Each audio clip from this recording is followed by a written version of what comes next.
тұрғыны бар ауылға керемет мәдениет үйі осындай қандай жақсы. Ішінде үйірмелер бар, өлең айтатын, ән салатын, би билейтін жастарымызға осындай жағдайды жасап жатырмыз. Қарсы алып қуантқандарыңа көп рахмет. Дауыстарың шыңдала берсін, бақыттарың өсе берсін.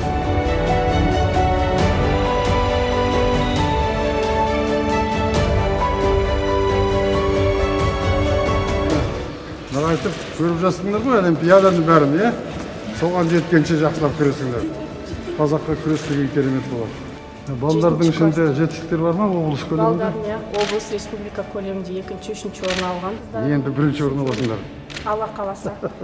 Бизнестің әлеуметтік жауапкершілігі деп жазылғанда форум өткізуге тапсырма береміз. Соны біз ары қарай жалғастырып, меморандум, келісімшарт кәсіпорындарменен, кәсіпкерлерменен жалақыны көбейту жылда ең кем дегенде 10-15%-ға соған жұмыс істеп жатырмыз.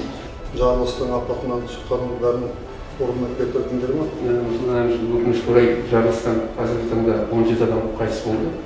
Өткенде өзіңіз телефон арқылы тапсырма берген болатынсыз. Зақым келген 122 нысан, оның ішіндегі 106-сы тұрғын үйлер, оның ішінде 75-і орташа зақым, оның бәрін қазір қалпына келтірдік.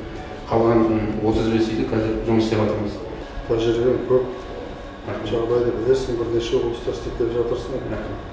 Жақсы шартты ойлаймын, табысты бол.